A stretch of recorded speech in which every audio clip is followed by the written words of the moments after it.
Hola, ¿qué tal chicos? Ya inicié la grabación. Bienvenidos a la segunda sesión de asesoría por pares. El día de hoy vamos a estar viendo el tema de artritis reumatoide. Es un tema muy bonito en realidad y creo que es uno de los temas a los que más importancia ustedes le deberían dar en el segmento del este, Ay, perdón. En el segmento ¿cómo se llama? Del parcial, porque es de los que más preguntan. Y en realidad, o sea, en reumatología es una de las enfermedades, por así decirlo, más conocidas, además de lupus eritematoso sistémico. Entonces, bueno, cosas importantes sobre este tema, y bueno, ya también recalcando lo que hablamos en el grupo, sé que el sílabo ha cambiado, así que pues los temas que me han faltado, porque pues no tenía el sílabo a la mano, los vamos a desarrollar el día domingo, ¿ya? Ahorita vamos a hacer el tema de artritis reumatoide, que yo sé que también está en su semana uno. Y bueno, vamos a hacer énfasis en fisiopatología, en definiciones, básicamente pues el algoritmo diagnóstico para que se acuerden de eso y también diagnóstico diferencial porque esta enfermedad se parece mucho a otras y es importante que bueno pues ustedes sepan pues encontrar las características que la diferencian de las otras enfermedades. Y bueno, empezamos con uy. Bueno, acá está mal el título. Perdón, pido perdón. No es básicamente este es acá definición. Ok, definición. Mm, DAR. Ok. Bueno, empezamos con la definición de la artritis reumatoide. Bueno, básicamente la artritis reumatoide va a ser una enfermedad autoinmune sistémica. Esta va a estar dentro de las enfermedades que van a tener el factor reumatoideo positivo. Además de artritis reumatoide, en esta enfermedad también vamos a tener la enfermedad mixta del tejido conectivo, a lupus eritematoso sistémico principalmente. Y bueno, esta enfermedad básicamente va a ser sistémica y no solo va a tener presentación articular.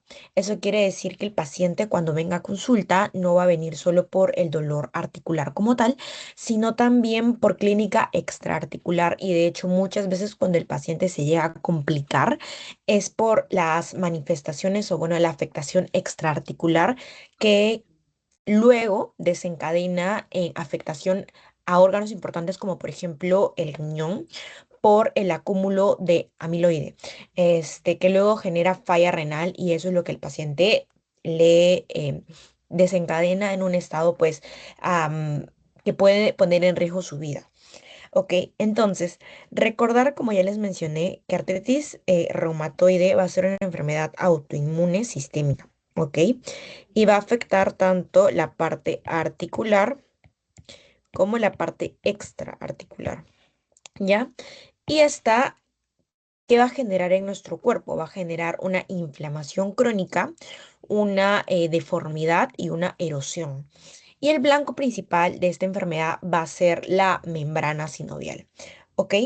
El patrón de la afectación articular en artritis reumatoide y básicamente esta va a ser el sello distintivo que la va a diferenciar de otras enfermedades. Y por eso le puse en rojo, ¿ok? Con la mnemotecnia PPS. Básicamente va a afectar a articulaciones pequeñas, articulaciones proximales y la afectación va a ser simétrica. Pero no quiero que se queden con que así va a ser siempre. En especial en la clínica, en su examen, sí, sí o sí le va a venir así, pero en la presentación de la vida cotidiana no siempre es así. Incluso yo justo en la mañana estaba viendo un reporte de casos sobre artritis reumatoide, mientras estaba pues repasando el temita y ajá para ustedes que venía un paciente que venía, que tenía toda la clínica, incluso tenía el factor reumatoide positivo, CCP positivo, todo positivo, pero solo tenía afectación de una rodilla, ¿ok? Y bueno, en realidad en esta enfermedad, como ya les mencioné, son las articulaciones pequeñas, es simétrico y es proximal, lo que suele afectar, ¿no? Pero obviamente en medicina nada es 100% y aunque lo más, común es que se presenten en este tipo de articulaciones, también puede presentarse en otras, ¿ok? Lo que sí, y es un dato epidemiológico que yo me gustaría que se lo grabaran y quedaran de esta clase, es que afecta a mujeres, ¿ok? Afecta a mujeres y a mujeres jóvenes, ¿ok? El pico máximo de presentación en artritis reumatoide es de 35 a 40 años y la relación entre hombres y mujeres va a ser de 3 a 1, o sea, por tres mujeres afectadas, solo un hombre se va a afectar y estas mujeres son jóvenes, 35 a 40 años donde en articulaciones pequeñas, proximales y simétricas, o sea, afecta a ambos lados, ¿ok? Y bueno, la proporción se va a cortar después de la menopausia, lo cual puede dar una pista de que básicamente el estrógeno va a tener un rol protector o modulador, que es importante, pues que pues lo vamos a retomar cuando hablemos de los factores de riesgo. Entonces, ¿qué va a haber básicamente en la artritis reumatoide? Básicamente va a haber un daño en la articulación y va a generar en la clínica bultos que van a aparecer pues en la piel y dentro de, pues, de la estructura que vimos la clase pasada de la membrana sinovial va a haber una inflamación que genera dolor, hinchazón y una rigidez constante, ¿no? Por la inflamación crónica que existe a nivel de pues, líquido sinovial. Ok. Ahora, básicamente yo quiero que se queden con esta diapositiva respecto a las características de artritis reumatoide. Y yo quiero que esta diapositiva podría decirse que es el resumen con las palabras clave sobre esta enfermedad, ¿ok? Quiero que vean esta diapositiva como 7 adjetivos que definen a la enfermedad, ¿ok? Es una enfermedad articular, pero también puede ser extraarticular, que genera inflamación crónica, autoinmune, sistémica, multifactorial y también de etiología desconocida. Como ya les había mencionado en la clase pasada, en reumatología, por lo general las enfermedades suelen tener una etiología desconocida y esto es porque son enfermedades nuevas. Así que, pero también vamos a tratar de pues llevar la parte de fisiopatología hasta donde se sabe y hasta donde básicamente es lo que hasta el momento pues se ha hallado sobre pues cómo es la etiopatogenia de esta enfermedad, ¿ok? Em, continuamos. Respecto a los factores de riesgo, ¿ok? Aquí es donde empieza la parte donde yo diría que más les podrían preguntar respecto a su examen. Por ejemplo, em, cuando hablamos de artritis reumatoide, no es una enfermedad que ataque a cualquier persona, o sea, puede atacar a cualquier persona, pero si, por ejemplo, uno tiene un familiar de línea directa que ya está afectado con artritis reumatoide, tiene 4 veces más probabilidad de desarrollar la enfermedad. Y además asociado al riesgo genético, que no solo es por pues consanguinidad como tal, sino también hay factores o genes asociados a la enfermedad como tal. Y en especial en Perú, este dato es en Perú, el DR4 en Perú, es se podría decir el gen como tal que pues más va a estar, o sea, que va a ser más común porque básicamente tanto HLA-DR4 como HLA-DR10 básicamente van a tener alelos que van a codificar una región llamada, o sea, van a tener un epítope compartido, ¿ok? Y básicamente va a haber una secuencia de aminoácidos que va a pues alterar como tal a los linfocitos T, ¿ok? Y como va a afectar a los linfocitos T, eso va a generar o va a predisponer al desarrollo del panus, que posteriormente pues les voy a hablar que es el panus, que básicamente es como un ambiente, un microambiente donde va a haber mucha inflamación y mucho depósito pues por la misma resorción ósea en exceso que va a estar impulsada por los linfocitos T, ¿ok? Este, y bueno, también, y acá no lo menciono, pero hay otro gen importante que va a ser el PTPN22, ¿ok? Esto lo vi, que esto es nuevo en que básicamente va a ser un polimorfismo que va a generar un riesgo genético compartido con otras enfermedades autoinmunes, como por ejemplo, lupus. diabetes y también enfermedad de Graves, ¿ok? Por el polimorfismo, por este polimorfismo. ¿Ok? Ahora, un riesgo ambiental, que es un riesgo que se puede prevenir, y es más, si por ejemplo tenemos un familiar directo con artritis reumatoide, es importante evitar, que ya se ha comprobado, y de hecho es el más común, es el tabaquismo, ¿ok? El tabaquismo. ¿Y esto por qué vale? Porque básicamente por un fenómeno que se llama la citrulinación. Entonces, ¿qué es la citrulinación? Este es un proceso, ojo, es normal de nuestro cuerpo, ¿ok? Y todo, o sea, en nuestro cuerpo hay citrulinación, que genera el tabaco un aumento excesivo de esta citrulinación. Ahora, ¿por qué la citrulinación es mala? Básicamente, en la citrulinación lo que se genera es que o sea, básicamente el humo del tabaco como tal va a favorecer que una enzima llamada la peptidilargina, va a convertir la arginina en citrulina, ¿ok? La arginina en citrulina, que como les dije, es un proceso normal, pero por el tabaco este proceso pues aumenta y dentro de la mucosa respiratoria va a generar neoantígenos. Y básicamente, incluso en la parte de artritis prerreumática, donde se ve los hallazgos o las lesiones iniciales es a nivel del tejido respiratorio. ¿Y esto por qué? Por básicamente el fenómeno de la citrulinación y tiene que ver mucho con el tabaco. ¿Ok? Entonces, recordar que el tabaco está muy relacionado con el aumento de la citrulinación y cuando hablamos de la fase preclínica, ahí mejor lo coloco. Ajá. De la fase preclínica, hablamos que el primer lugar de afectación va a ser en los pulmones, ¿ya? Pero además de eso, si es que no hay ningún órgano afectado como tal, hay que ver el CCP, que va a ser como que va a presentarse incluso 14 años antes de como tal el primer síntoma. Síntoma, ¿ok?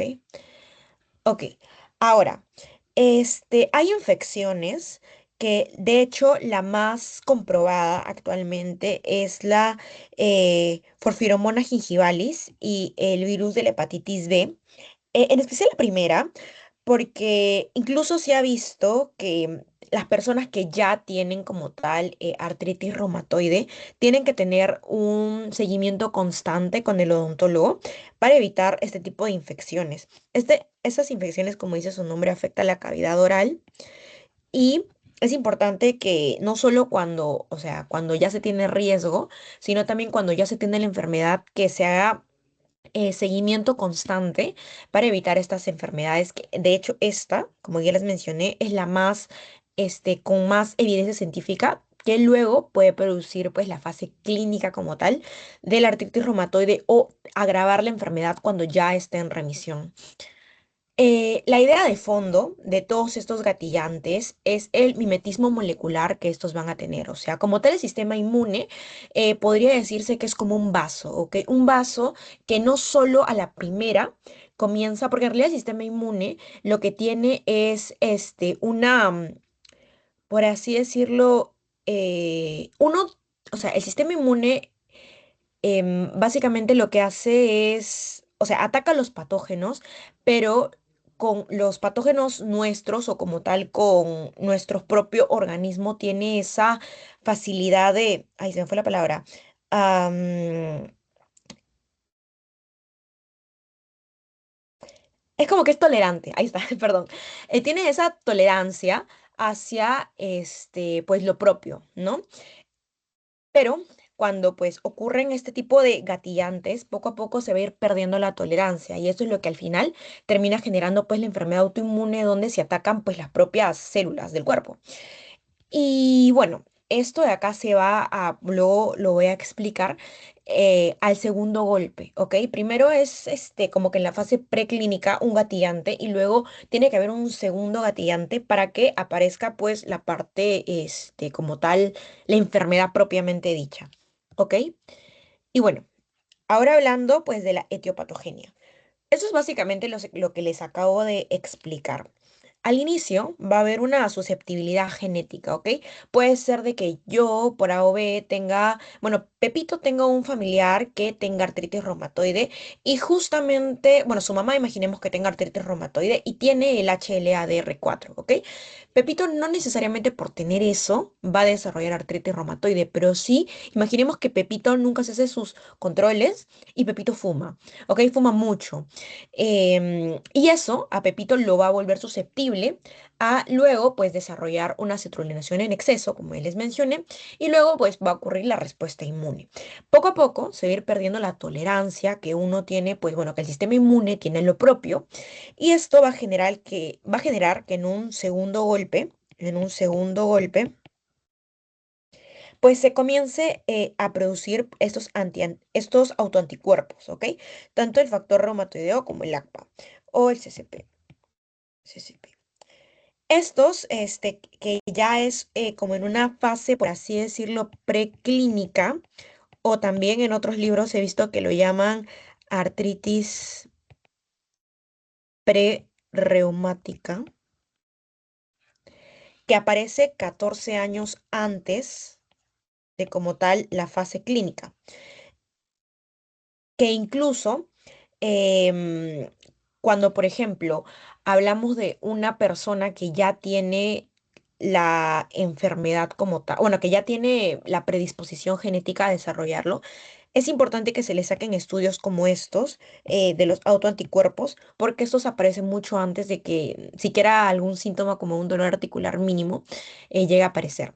Y esto que nos permite que la enfermedad no pase a fases graves de manera tan rápido que de hecho nunca pase, porque en realidad no es que la enfermedad deba llegar a ese punto máximo, sino que se puede controlar con los medicamentos, con los fármacos.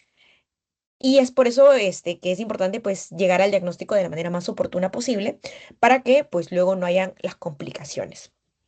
Ok, y luego obviamente pues la fase clínica que ya se conoce, el dolor articular, la desviación cubital, todo eso que más adelante, los nódulos reumatoideos que más adelante pues les voy a explicar. Y quiero que se queden con esta palabra que es muy importante en la etiopatogenia de la enfermedad, que es el PANUS. Si hablamos, si tuviera yo que resumir la enfermedad o como tal la fisiopatología de la enfermedad, yo diría que se resume básicamente en una destrucción del cartílago y una erosión ósea que va a ser lateralizada. Ok, va a ser una erosión ósea lateralizada. Ahora sí, esta diapositiva quiero que la tengan bastante, pues, clara. Y yo creo que, bueno, al inicio esta imagen puede parecer un poco intimidante, pero en realidad podría resumirse en cuatro fases importantes. La fase de inicio, la fase de la respuesta inmunitaria, la fase de la inflamación y la fase de la destrucción. ¿Ok? Esto básicamente define esta imagen, que básicamente son estas de acá, inflamación y la destrucción. Bueno, al inicio de la enfermedad, básicamente va a haber una lesión vascular, ¿ok? Va a haber una entrada de células inflamatorias que va a ser la interleucina 17, la interleucina 1 y el TNF-alfa principalmente, ¿ok? Y básicamente esta entrada de las células inmunitarias y el plasma hacia la membrana sinovial eh, van a estar acompañadas de una hiperplasia del sinoviocito. Luego va a haber pues una respuesta inmunitaria, ¿ok? Que va a estar mediada tanto por linfocitos T, linfocitos B, macrófagos y también las células plasmáticas. Todas estas se van a activar y se van a proliferar. Se van a proliferar generando el famoso trío de citoquinas que yo creo que deberían tenerlo súper grabado, que es básicamente el TNF-alfa, la interleucina 1, la interleucina 6 y bueno, en la parte del tratamiento también acordarse de la interleucina 17, pero principalmente estas tres. van a ser las que van a pues tomar mayor importancia pues en la fase de respuesta inflamatoria en artritis reumatoide. Luego la fase de la inflamación, ¿ok? Estas citoquinas básicamente lo que van a hacer va a ser activar la liberación de las prostaglandinas, ¿ok? Además, la liberación de las enzimas lisosómicas y los radicales de oxígeno. Además de eso, se va a formar como tal un panus, ¿ok? El paño reumatoide, como ya les había mencionado anteriormente, básicamente va a ser líquido sinovial que va a estar hiperplásico e invadido. Va a ser como que un líquido sinovial lleno de interleucinas, lleno de macrófagos, lleno de neutrófilos y además de eso, los neutrófilos van a estar atraídos pues por todos los factores, las citoquinas que les dije, y estos se van a sumar al ataque, lo que va a generar pues una fagocitosis de los inmunocomplejos. Y básicamente todo lo que les acabo de decir es que va a haber mucha inflamación que va a estar mediada por las citoquinas que les acabo de decir, y esto se ve representado en la articulación como el panus, ¿ok? El panus que básicamente va a ser el microambiente de inflamación y citoquinas y todo ello, que va a básicamente representar todo lo que es pues la fisiopatología de artritis reumatoide. Esto, este microambiente inflamatorio, lo que va a generar va a ser la destrucción. Ya sabemos que estamos ahorita hablando de, pues, como tal, la membrana sinovial, ¿ok? La membrana sinovial. Y como ya les había mencionado, en la membrana sinovial es donde se va a producir, pues, la resorción, o sea, en el hueso como tal, esta inflamación excesiva va a producir resorción ósea, ¿ok? Y esto, ¿cómo es medido? ¿Cómo es medida esta destrucción? ¿Cómo es que los osteoclastos van a, pues, generar el aumento de la destrucción? Perdón, la destrucción ósea. Básicamente esto es mediado por la interleucina 1, ¿ok? Esta interleucina 1 lo que va a ser inhibir la síntesis de proteoglicano del cartílago y esto va a estimular la resorción ósea. Además, la colagenasa y la prostaglandina E2, que va a estar secretada por los sinoviocitos, van a inducir la interleucina 1 y el factor de necrosis tumoral alfa, que van a terminar degradando la matriz. Esta degradación principalmente se da a nivel lateral, que esto diferencia la artritis de otras enfermedades. Cuando uno ve, por ejemplo, radiografías de artritis reumatoide, por lo general las lesiones siempre son en las partes laterales. Y bueno, si por ejemplo en su examen les preguntan cuál es el mecanismo de erosión ósea en artritis reumatoide, la respuesta corta va a ser básicamente el rank L. Y ustedes se preguntarán qué es el rank L. Rank L es básicamente una llave que va a permitir que los osteoclastos se activen, ¿ok? Va a permitir la destrucción del cartílago y básicamente va a generar que pues esta destrucción pues siga aumentando, ¿no? Por eso es que en muchos casos, cuando hablamos de que, por ejemplo, en enfermedades que afectan como tal la estructura ósea, se le puede dar medicamentos que, pues, básicamente sean la llave para que este rank L no se active como tal. Y esto pueda generar que la resorción no se desencadene pues, de manera tan frecuente, ¿no? O sea, no haya tanta destrucción ósea. Ok, ahora, mm, esto es básicamente una conexión, un resumen de pues lo que les acabo de decir. Como ya les había dicho, para uno tener artritis reumatoide, desarrollar la artritis reumatoide, existe una parte preclínica y una parte clínica, ¿ok? Iniciamos con la predisposición genética, ¿ok? Una persona de riesgo y que también tenga factor ambiental, que ya hablamos que el principal factor ambiental va a ser el tabaquismo. Esto va a generar un aumento de la citrulinación donde la arginina se va a convertir pues en citrulina y va a haber una activación de los linfocitos T. ¿Ok? Una activación de los linfocitos T CD4, principalmente el TH1, el TH17, y va a generar pues el aumento de los macrófagos que va a activar posteriormente la interleucina 1, la interleucina 6 y el factor de necrosis tumoral alfa. Esto va a generar la activación de los linfocitos B y acá viene la parte importante porque esto va a generar los autoanticuerpos que luego van a ser los que nos van a permitir laboratorialmente ver la enfermedad en fase preclínica, que son principalmente el factor reumatoideo y el ACPA. Luego va a haber obviamente la formación de los inmunocomplejos, va a haber una hiperplasia sinovial. Esta hiperplasia sinovial va a generar el panus, que es básicamente el microambiente de inflamación en artritis reumatoide.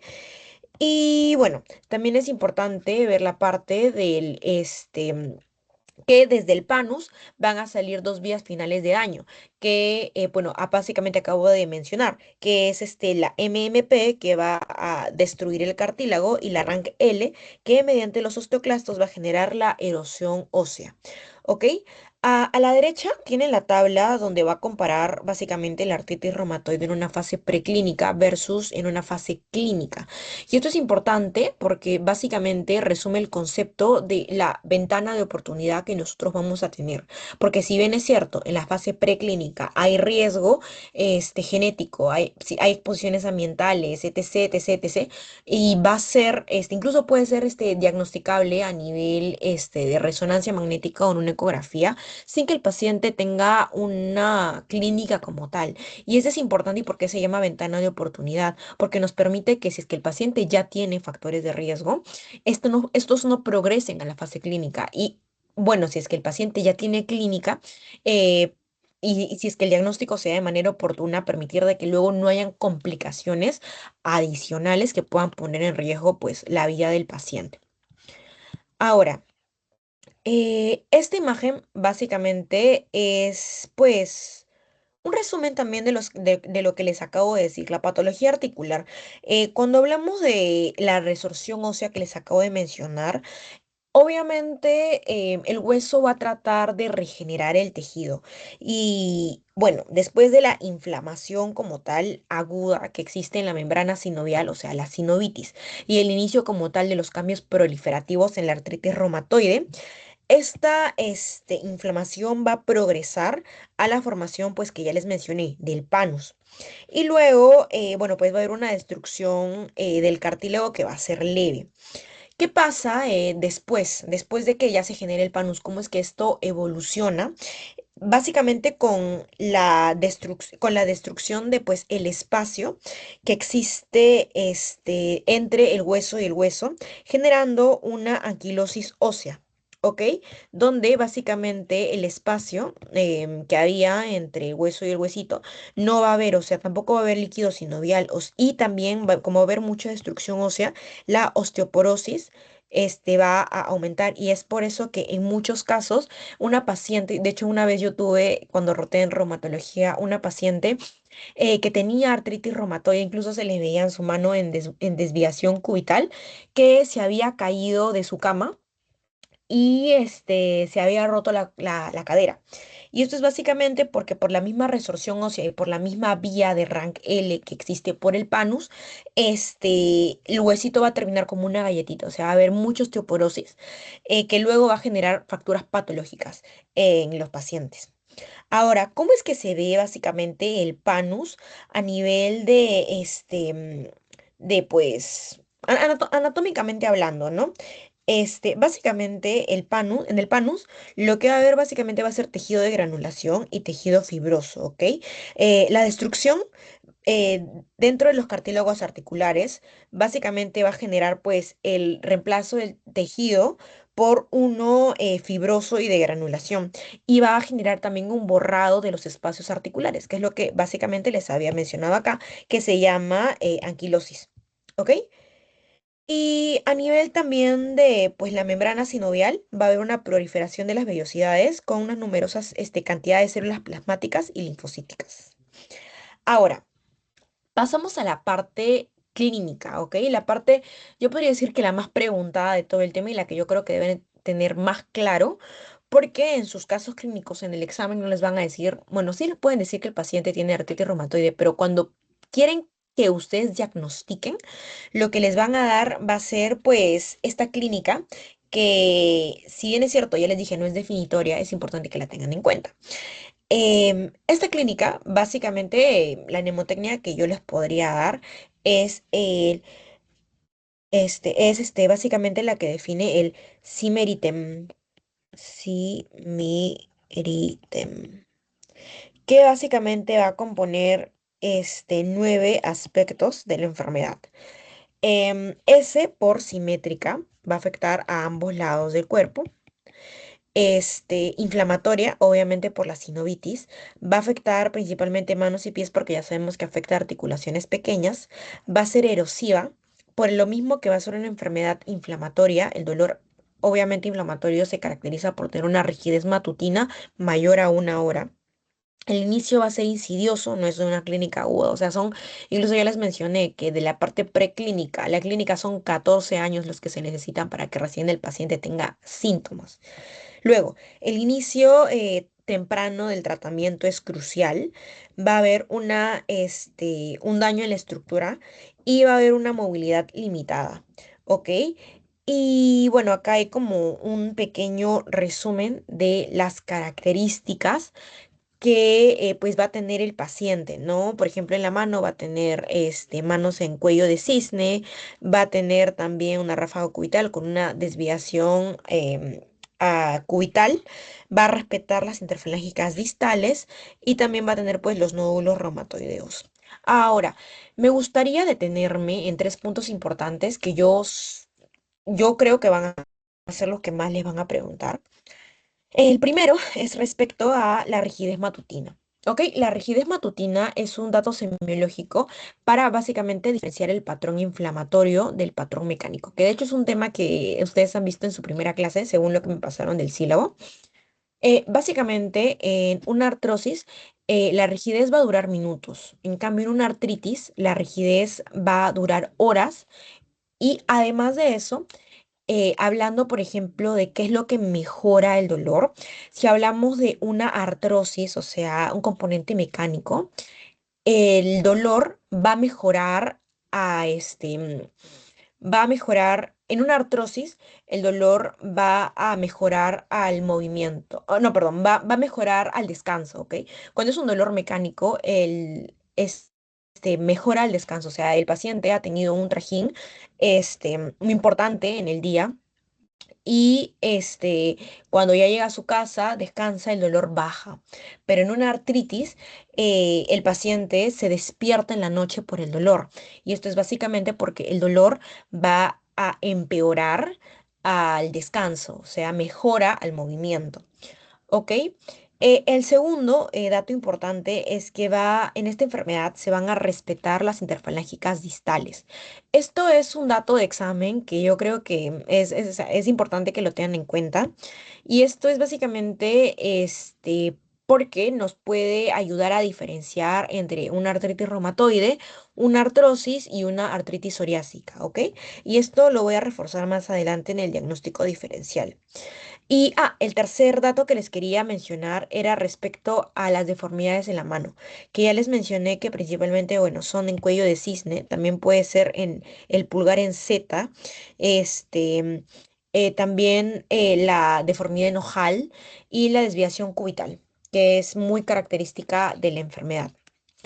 Ok, ahora, respecto a la clínica, esta es una clínica extraarticular, ¿ok?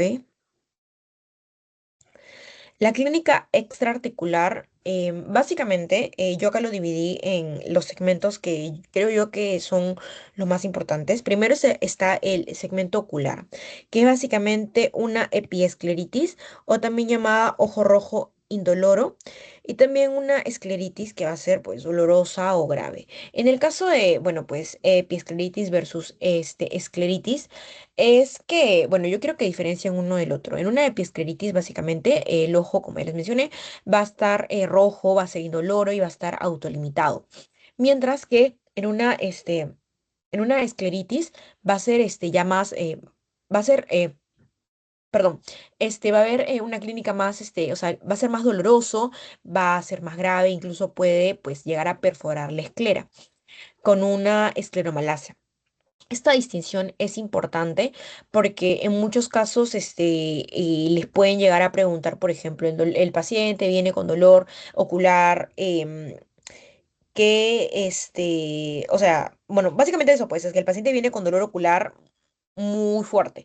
Y acá ya diferenciamos que se trataría de una escleritis, ¿no? Porque hablamos que es dolorosa y grave. Mientras que si el paciente solo tiene el ojo rojito y bueno, al dolor, bueno, al parpadear y todo eso, no duele, básicamente ya hablamos de una episcleritis, ¿no? Pero ambas, en ambas, es que se presentan en artritis reumatoide. ¿Ok? La siguiente manifestación extraarticular que se presenta en artritis reumatoide es en la piel, ¿no? Los nódulos reumatoideos que aparecen principalmente en superficies extensoras como por ejemplo codos, y también a nivel del dorso de las manos, ¿ok? Y también pues las vasculitis. Y acá podemos ver, por ejemplo, una vasculitis de los dedos con un infarto en los pliegues unguiales, ¿ok? Incluso esta vasculitis puede generar una gangrena en el dedo índice que está relacionada pues con la afectación del diámetro de los vasos, ¿no? Luego también, como ya les mencioné, el pulmón, que el pulmón de hecho es el órgano que primeramente se afecta e incluso está presente en la fase preclínica por el mismo fenómeno de la citrulinación.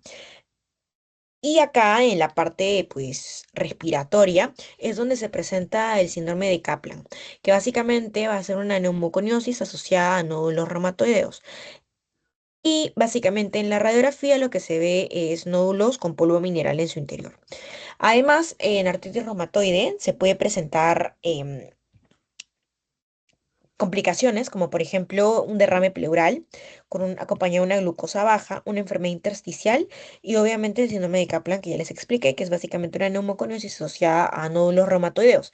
Incluso estos nódulos, mejor dicho, son los que se presentan en la fase preclínica. Y por último está en la parte, pues, hematológica, la afectación hematológica, que esto de hecho es una pregunta de su examen, que ahorita les pasé, que es básicamente el síndrome de Felty. El síndrome de Felty está caracterizado por tres elementos importantes: esplenomegalia, neutropenia y artritis reumatoide, que se lo pueden acordar con la mnemotecnia ENA o ANI. Esplenomegalia, neutropenia, artritis reumatoide. Yo creo que de acá la más importante es esplenomegalia. ¿Ok? Ahora, esta imagen básicamente es ilustrativa y sirve básicamente para que ustedes puedan anclar visualmente lo que ya dijimos. La desviación cubital marcada en metacarpofalángicas, una deformidad en ojal a nivel del pulgar, una sinovitis en las muñecas, la radiografía típica con los nódulos reumatoides, las úlceras por vasculitis, incluso pues a nivel de los dedos puede haber un infarto o bueno, hemorragias unguiales por la misma vasculitis que se puede presentar por la enfermedad. Ahora, respecto a los hallazgos de laboratorio.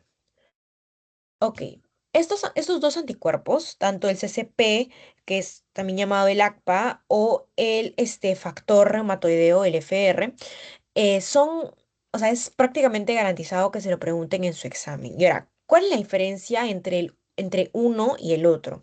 Yo sé que desde séptimo ciclo nos tienen hasta acá con lo de sensibilidad, especificidad. Y bueno, para que no se confundan con uno y el otro, básicamente el CCP es muy, muy, muy específico. O sea, si tiene CCP positivo, es que muy probablemente tenga artritis reumatoide. En cambio, el factor reumatoideo es más probable que nos aparezca positivo. O sea, si es que el paciente tiene factor reumatoideo positivo es porque alguna enfermedad de las que ya les acabo de mencionar, de las factor reumatoideo positivas, ya sea artritis reumatoide, lupus, enfermedad mixta del tejido conectivo, alguna de esas tiene, ¿ya? Ahora, ¿cuál tiene? Hay que verlo. Pero es más probable que, pues, nos diga que esta es sensible. La otra no es tan sensible, pero es muy específica. En cambio, este factor reumatoideo no nos quiere decir que tiene artritis, sino que tiene alguna enfermedad que tiene el factor reumatoide positivo, que como ya les mencioné, pues también se presenta en Sjögren, incluso en hepatitis C, en tuberculosis, y bueno, sirve para el pronóstico, pero no hay que guiarnos únicamente de eso, para dar el diagnóstico como tal. Y obviamente, acompañado de estos hallazgos de laboratorio, como es una enfermedad inflamatoria, va a tener reactantes de fase aguda, ya sea BCG y PCR, que van a monitorizar la actividad de la enfermedad. ¿Ok? Ahora, además de esto, van a haber hallazgos característicos de la enfermedad, ¿ok? Tales como anemia, que esta anemia va a ser normocítica en pacientes crónicos. Además de eso, el paciente va a presentar una leucocitosis en el caso de los pacientes inflamatorios. Además de eso, puede presentar pues leucopenia y trombocitopenia en el síndrome de Felty. Puede presentar también eosinofilia, que esta nos indica un mal pronóstico de la enfermedad. Además, puede presentar linfocitosis si es que está asociado a una leucemia linfoide crónica. Y también, pues, los reactantes de fase aguda, ya sea BCG o PCR, van a estar aumentados. Acompañado también, bueno, esos son los más importantes, pero también puede haber, pues, alfa-globulina, aptoglobina y ceruloplasmina. Además, el líquido sinovial obviamente va a estar inflamatorio. ¿Y esto cómo se ve? Como un líquido turbio con una disminución de la viscosidad y con una leucopenia, o sea, tiene los leucocitos en menos de 2000. Además, va a haber un recuento de aprox 50.000 polimorfonucleares, o sea, va a haber una gran cantidad de polimorfos, una baja glucosa y un aumento de la catato. Ahora, radiológica y ecográficamente hablando, ¿cómo es que nosotros vamos a ver la enfermedad en las imágenes? Ay, perdón, me casé. Este, bueno, básicamente en una radiografía simple, lo que hay que reconocer básicamente son tres cosas. El primero es el aumento de las partes blandas, ¿ok? Ok, esto es lo más precoz. Luego también va a haber una osteopenia yuxta articular y también va a haber erosiones óseas en sacabocado. ¿Ok? Estas son de mal pronóstico si es que son precoces, si es que son marginales y a veces también están acompañadas de quistes subcondrales. Además de eso, cuando ya el paciente está en fases avanzadas, puede presentar luxaciones y subluxaciones. Los hallazgos radiológicos van a apoyar al diagnóstico clínico. Sin embargo, ningún hallazgo como tal es el diagnóstico per se. Pueden haber, como ya les mencioné, tumefacción de las partes blandas, que va a ser lo más precoz. Va a haber osteopenia yuxta articular y las erosiones óseas, como ya les dije, son de mal pronóstico si son precoces. Pueden haber quistes subcondrales, puede haber luxaciones y subluxaciones. Incluso en fases iniciales la radiografía puede ser normal y la resonancia magnética en manos ofrece una mayor sensibilidad que como tal los rayos X, pero obviamente está más caro y lo que se tiene más a disposición es una plaquita de rayos X. También la ecografía, que últimamente ha tomado bastante pues revuelo en todo lo que es el diagnóstico precoz de las enfermedades y más que no es invasiva, lo que va a detectar a nivel de pues la Doppler es una sinovitis activa, ¿ok? Va a haber una hipervascularización antes incluso que como tal haya un hallazgo radiológico. Y esto básicamente se puede observar mediante dos técnicas. Primero, en la escala de grises, que va a aumentar la resolución espacial de las estructuras óseas. Y luego la técnica como tal Doppler, que va a ver como tal la hipervascularización, que va a ser la más importante porque va a determinar pues la inflamación por el aumento del flujo sanguíneo. Ahora, el diagnóstico como tal. Chicos, ¿les parece si nos damos 5 minutitos para tomar agüita, ir al baño, por favor? 5 minutitos. Sí, no hay ningún problema. Ok, y más bien no sé si tienen alguna duda, perdón, no les pregunté. A mí nada más no me quedó claro lo del MMP, que era algo de destrucción de cartílago.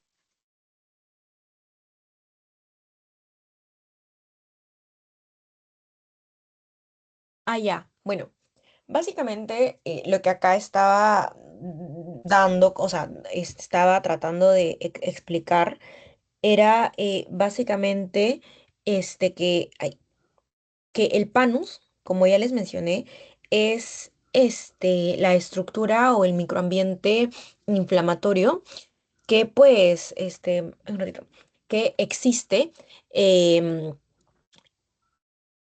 después pues de que haya pues todo este fenómeno de las citoquinas y toda la cascada y ajá. Entonces, el panus tiene dos vías finales, ¿ok?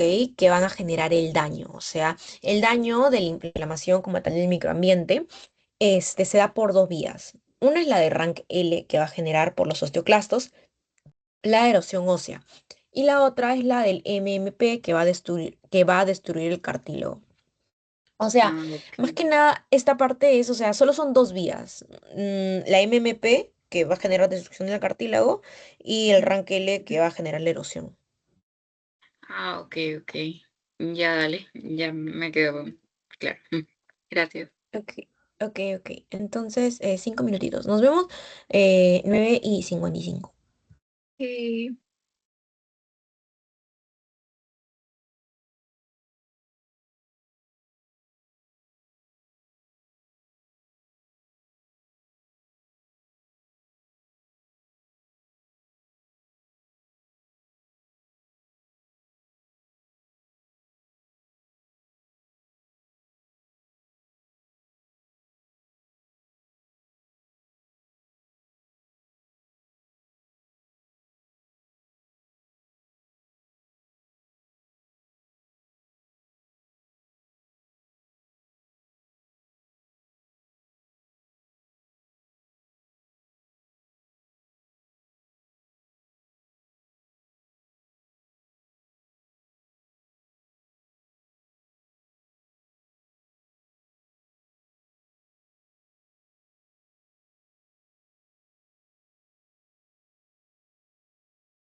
Chicos, estoy teniendo problemas, para conectarme por mi laptop. Este, o sea, sé que ve mi pantalla todavía, pero no me deja conectarme de mi laptop. Deme un minuto, por favor. Estoy tratando de ver ese tema, porque no, o sea, me sale que se ha producido un error. Bueno, se produjo un error al conectarme a Teams. Así que bueno, voy a intentar. Ok. Pero sí me ven, ¿no? O sea, de acá sí se ve. O sea, se ve la pantalla, pero no tu cara. Claro, claro, es que estoy por la tablet. Estoy tratando de conectarme por la laptop. Ay, no puedo. A ver, un rato.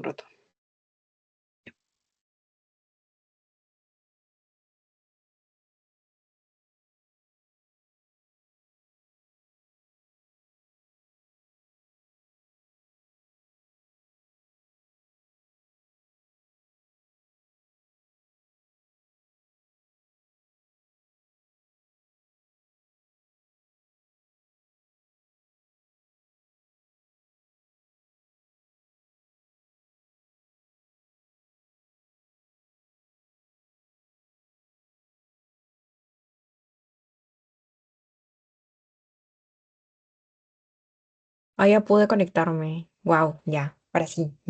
Bueno, un minuto más. Ah, les hago recuerdo que tienen que llenar su pretest. Les he mandado el link por el grupito de WhatsApp.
Ok, continuemos con la clase. Ok, ya estamos terminando, así que no se preocupen. Ay, no, no, ¿qué fue? Aquí está. Perdón. Ok, bueno, esta es la parte que si es que le llegaran a preguntar, por ejemplo, algún cálculo o algo así en su examen, sinceramente no creo que les pidan cuántos puntajes. De igual forma, les puse una pregunta en su postes para que calculen el puntaje de pues, los criterios ASR EULAR. Y bueno, vamos a tratar de desglosarlo. De todas formas, yo quiero que se queden con dos cositas. Primero que, bueno, a ver, vamos por partes. Cuando hablamos de los criterios de clasificación ASR EULAR, vamos a dividir la clasificación en artritis reumatoide en cuatro aspectos. La primera es la afectación articular, que va a ir de 0 a 5 puntos. La siguiente es la serología, que va a ir de 0 a 3 puntos. La siguiente, la de los reactantes, que es de 0 a 1 punto. Y la duración, que también es de 0 a 1 punto. Ok, duración 6 semanas. Ok, duración. Ahí. Duración 6 semanas. Ok. Cuando hablamos de reactantes, ya sabemos PCR, PSG. Hasta ahí fácil, ¿no? Un punto, un punto. Si es que es positivo, un punto. Si es que es negativo, cero. Am, Ahora, serología. Serología 0 a 3 puntos, ¿ok? Esto es acorde a la cantidad que existe. O sea, por ejemplo, puede ser negativo, que eso es 0. Cuando es positivo bajo es 2, pero cuando es positivo alto ya nos referimos a los 3 puntos concretos. Cuando hablamos de un positivo alto, cuando este valor serológico excede a 3 veces el valor normal. ¿Ok? Quédense con eso porque en realidad no es importante saber cuál es el valor normal y eso, o sea, eso es eso ya es más para un especialista, o sea, estamos viendo un examen. Ahora, la afectación articular. Como ya les mencioné, en artritis lo más importante pues son la afectación a articulaciones pequeñas. Cuando hablamos de la afectación, por ejemplo, a una articulación grande, es 0 puntos. Cuando hablamos la afectación de 2 a 10 articulaciones grandes es 1 punto. Y acá podemos seguir, pero lo más importante es que si ya afecta a más de 10 articulaciones y mínimo una de ellas es una articulación pequeña, ya tenemos 5 puntos. Y como tal, para el diagnóstico de artritis reumatoide son necesarios más de 6. Entonces o sea, ya basta que tenga PCR o BCG positivo o que haya durado más de 6 semanas para dar con el diagnóstico, ¿no? De artritis reumatoide. Ahora, esta como tal es eh, la, el algoritmo detallado en la misma tabla, pero ya con el algoritmo de decisión previo, ¿ok? Que también les van a preguntar. Entonces, ¿cuál es el paso uno? Hay al menos, o sea, quiero que sean estas preguntas. ¿Hay al menos una articulación hinchada? O sea, ¿hay una sinovitis clínica? ¿Sí o no? Si es que no, no es clasificable como AR, pero si es que sí, esta se explica mejor por otra enfermedad. En el caso que sí, no es clasificable como artritis reumatoide, pero en el caso que no, hay que hacernos la siguiente pregunta. ¿Es una erosión típica de artritis reumatoide a los rayos X? Si es que es sí, ya pues se clasifica como artritis reumatoide. Y si es que no, se le aplican los criterios de clasificación de artritis reumatoide. Y esto es básicamente lo que les dije ahora. Más de 10 articulaciones y mínimo una de ellas es pequeña, ya son 5 puntos. La serología positiva, cuando es baja, 2 puntos, y cuando es alta, o sea, 3 veces el valor normal, 3 puntos. La sinovitis se tiene que durar más de 6 semanas. Si es que es más de 6 semanas, 1 punto. Si es que es menos, 0 puntos. Y luego los reactantes de fase aguda, que si son positivos, y además de eso, por ejemplo, presenta el CRP o valores anómalos, ya es 1 punto, ¿no? Ahora, respecto al tratamiento. Ok, antes de entrar a los medicamentos específicos o a los fármacos modificadores de la enfermedad, quiero que se queden con que no directamente al paciente le vamos a comenzar a dar fármacos así súper fuertes. Hay que iniciar siempre de manera, o sea, con una escala, ¿ok? Es importante primero tratar los síntomas. ¿Y cuál es el medicamento que usamos para, pues, tratar básicamente el dolor articular y todo ello? Básicamente los AINES, ¿ok? La primera fase de tratamiento, o sea, como tal lo que se le da al paciente, van a ser los AINES que van a ser sintomáticos. Sin embargo, estos no van a modificar el curso de la enfermedad como tal. ¿Cuáles son los medicamentos que sí modifican el curso de la enfermedad? Los corticoides, ¿ok? Los corticoides son medicamentos que son sintomáticos, pero que modifican el curso de la enfermedad. Y luego tenemos a los fármacos, que son el verdadero pilar del tratamiento, porque son los únicos que realmente detienen o enlentecen el daño estructural producido por la enfermedad. ¿Ok? Entonces el algoritmo básicamente es el siguiente. Uno diagnostica artritis reumatoide, ¿ok? Diagnostica artritis reumatoide y se inicia la fase uno. Esta va a ser con el metrotexato más los glucocorticoides como una terapia puente. Y luego se evalúa si a los 3 o a los 6 meses el objetivo va a estar alcanzado, ¿ok? Si es que sí está alcanzado, se continúa o se reduce la dosis. Pero si es que no, ya se empieza con la fase 2, que ya, pues, si es que tiene factores adversos, se le añade un biológico. Y si es que no tiene factores adversos, se le cambia a otro medicamento sintético como leflunomida o sulfasalacina. ¿Ok? Ahora, respecto a los medicamentos de primera línea, como ya les mencioné, los medicamentos que se le da primero al paciente va a ser los AINES, ¿ok? Se recomienda usarlos siempre acompañado de un inhibidor de la bomba de protones, básicamente por el daño gastrointestinal que estos pueden tener. Y estos tienen que ser a la dosis más baja posible, o sea, se tienen que evitar si es que es viable. ¿Ok? Y ahí entra la clásica pregunta si es que se le da el COX-1 versus el COX-2. Ahora, si es que el paciente, por ejemplo, es un paciente cardiópata, que si bien es cierto, tiene artritis reumatoide y, y puede ser que tenga Helicobacter pylori, imaginemos, pero el paciente hace poco ha tenido un infarto. No se le puede dar, incluso ya teniendo ese riesgo gastrointestinal como tal, no se le puede dar un COX-2. ¿Por qué? Porque si bien es cierto, los COX-2 no causan daño gastrointestinal, estos son altamente cardiotóxicos, y no tienen cardioprotección como tal. Y por eso es que es importante que si es que el paciente llega a tener algún antecedente cardiológico, si es cardiopatía, etc., no se le dé COX-2. Hay que priorizar pues el uso de COX-1. Que COX-1, como tal, ya se sabe que tienen mayor afectación pues gástrica.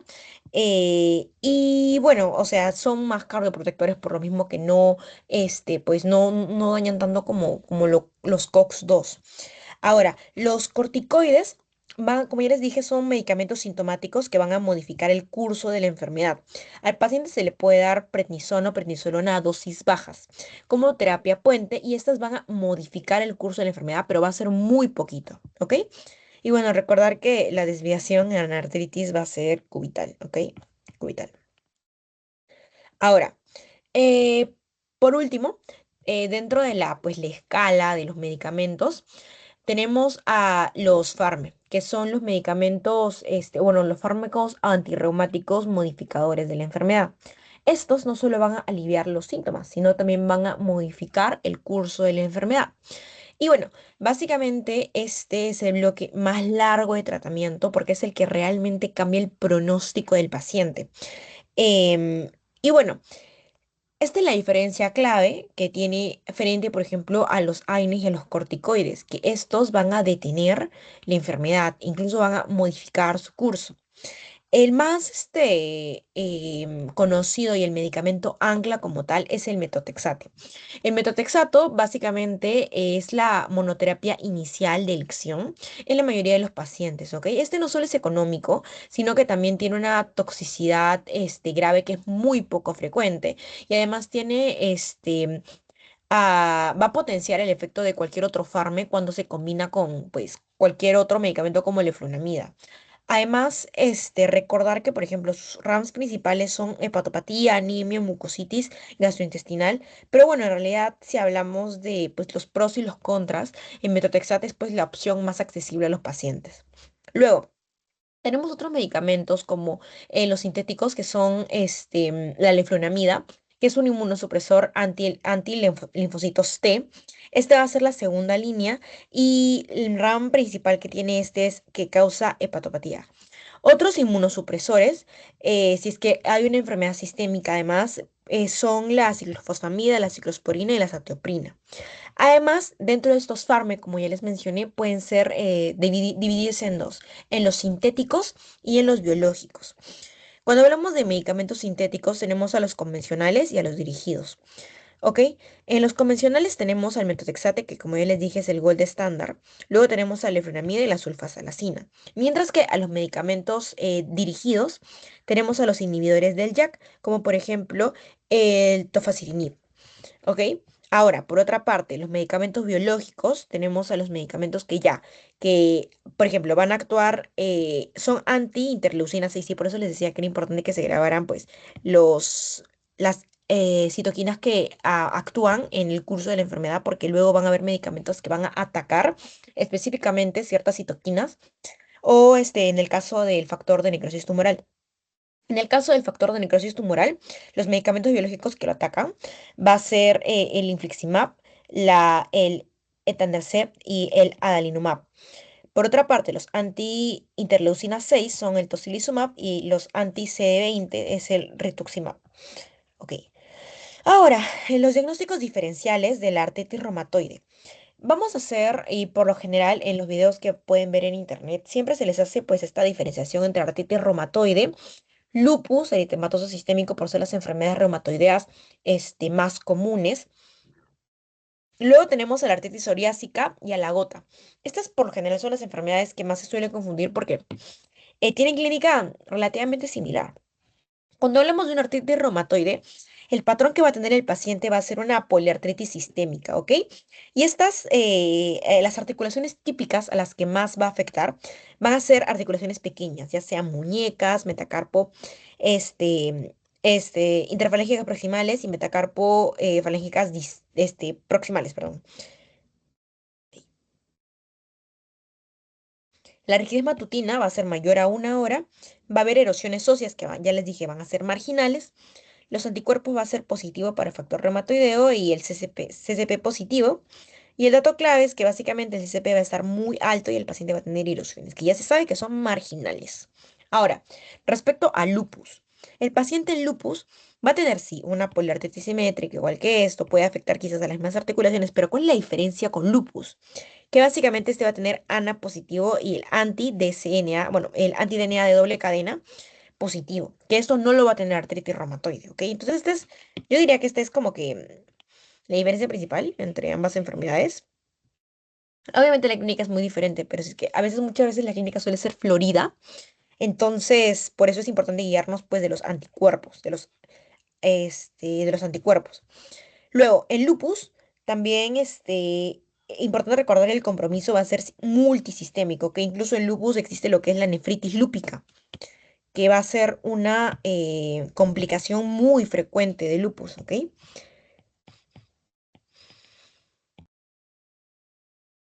Es una de las glomerulopatías secundarias más representativas.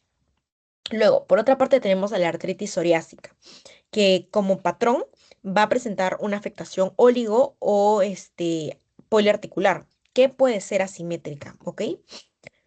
Va a tener registro sí, pero lo que lo diferencia del otro es que el factor reumatoideo va a ser negativo, ¿ok? Además, que el diferenciador es que el paciente va a tener psoriasis y dactilitis. Ahora, cuando hablamos de un paciente con gota crónica, el inicio por lo general va a ser monoarticular, que luego se vuelve poliarticular. Las articulaciones principales son la primera metatarsofalágica, que es la clásica, y esta rigidez se puede dar en brotes, ¿ok? Tiene lesiones óseas en sacabocado y el factor reumatoideo va a ser negativo, ¿ok? Y además que el diferenciador es que va a presentar cristales de urato en el líquido sinovial. Ahora, quiero que se queden con esto. A diferencia de artritis, el lupus no va a erosionar el hueso. Artritis, como ya les dije, es una enfermedad erosiva. La artritis psoriásica va a comprometer las interfalángicas distales y puede ser asimétrica.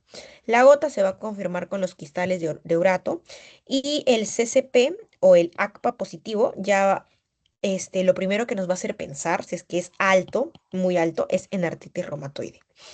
Ahora, este es un algoritmo diagnóstico que es básicamente lo que les acabo de decir, no es mucho y, o sea, en realidad, esto es lo que les acabo de decir, básicamente que se inicia por el diagnóstico, luego pues se le da como terapia los corticoides con el metotrexate y luego ya si estos no funcionan, se les agrega otro y si es que sí funcionan, se les disminuye la dosis. Eso es básicamente lo que quiere decir este cuadrito. Y bueno, estas son las bibliografías que usé para la sesión del día de hoy. Y eso sería todo por la clase de hoy. No sé si tienen alguna duda o alguna consulta. Voy a dejar de compartir pantalla y les voy a pasar su este su postes. Mm, mm, mm.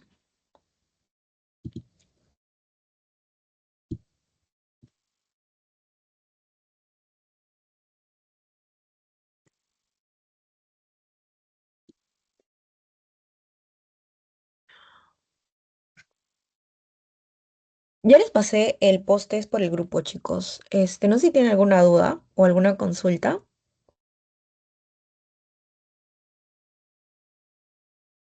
No, todo claro. Ok, entonces nos vemos el día domingo para hacer el tema que quedó pendiente. Y si es posible, el domingo también, bueno, ojalá y ustedes también puedan, se realicen dos sesiones para también hacer el tema que tenemos pendiente, porque en realidad, como la malla ha cambiado, quiero llevar la mayor cantidad de temas posibles, o sea, antes de sus clases, para que ustedes también pues puedan estar listos en sus teorías. Y bueno, eso sería todo, chicos. Ya lo coordinamos mejor ¿cómo se llama? Por el grupo de WhatsApp. Y ya, que tengan una linda semana, bueno, un lindo fin de semana, ya se está acabando la semana. Y eso sería todo, chicos. Cuídense y ya nos vemos.